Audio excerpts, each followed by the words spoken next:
So let's take a look at this sheet so that you get the hang of not only just what the elements are, but also how their protons, neutrons, electrons are related to each other. And this is a good practice sheet to do that. So if I look at this first case, it says it's titanium. Titanium fixes, the word titanium means I have to have that number of protons. Protons is what determines the element. Not the atomic mass, not the neutrons or electrons, okay? The protons determine what this substance is. So I look at titanium, it is element number 22. Now, we know what the mass is, it's 22 protons, but it has 48 elements inside of it. It's got 48 things inside of it that have mass. And so the difference between those two is the number of neutrons, because the protons and neutrons have the mass. So the difference between here is 26. Okay, so 22 and 26 equals the atomic mass. Those are the things that have mass in this.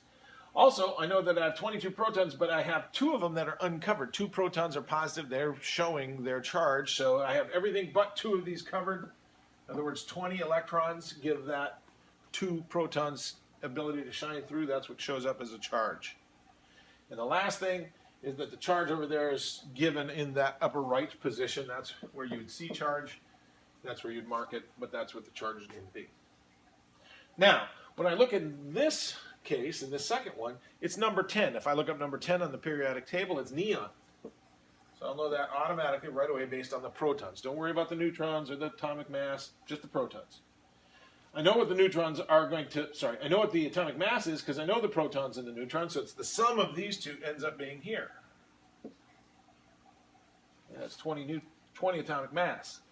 I also know that there is no charge here, so it has the same number of electrons as there are protons, and that will give it 10 electrons. I don't need a charge in there because it's not. It has no charge. All right. This one is interesting because I don't have protons or the atomic mass, but I do know that it has 16 electrons and there is no charge, so the electrons must equal the number of protons. So I have 16 of those because there's no charge on that atom. The two together, these two 16s gives me the atomic mass, which is 32, and because I know there are 16 protons, I'll know that's the sulfur atom. Okay, when I go to oxygen, I know it's okay to have 16 as atomic mass, but because you know it's oxygen, you know it has to have 8 protons. That's what makes it oxygen, 8 protons. Now, I also have 8 electrons, so between those two, I know that I don't have any charge because I have an electron for every proton. Finally, the number of neutrons is the difference between these two, and that also has to be 8 because the 8 add up together, the 8s add up together to get the 16. Now, you may notice that, wait a minute, there's 2 irons here and they have different atomic masses. That's because they're isotopes and one has one more neutron than the other, and that happens in nature.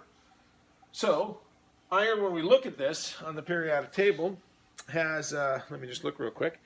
I've got my copy right here. Has 26 protons. So that's got to be true for both of these. Has to be. This is iron. Number of protons fixes and it makes it that element. When I look at this case, though, I've got 3 less protons because 3 less electrons because the protons, 3 of them are shining through. So I have 3 less electrons here, so that's going to be 23 electrons.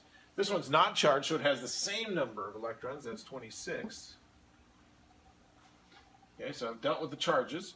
The difference between these two is the number of neutrons. So this one's going to have 31 neutrons, whereas this is just going to have 30 neutrons. And that's what makes them isotopes. Okay, these are both iron. They have different number of neutrons. They're isotopes. And the last step is what's the charge? Well, they're given there on the symbol, so that's +3. This one's 0. Okay. All right. That should be good enough to get you a good start. Your sheets are there, and you should have the ability to work the rest of that other sheet. This is a different sheet, but the one you have is going to be what you need.